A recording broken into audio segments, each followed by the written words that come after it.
眼前这位就是动物界的钓鱼大师绿鹭，它体重300克左右，体长约40厘米，在我国主要分布于广东、云南、东三省等地，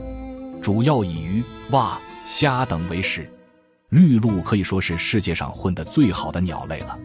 虽体型不大，但脑子好使。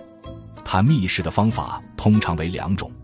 第一种，看见鱼时直接一头扎进水中擒拿猎物，这种就是体力活，比较劳累。第二种，站在水边等待鱼类路过时，用面包或虫子当诱饵钓鱼。它钓鱼是有要求的，因为较大的鱼它叼不起来，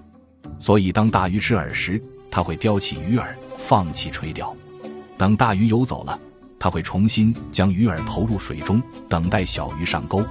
有时这种操作会持续很久，才能吃上鲜美的食物，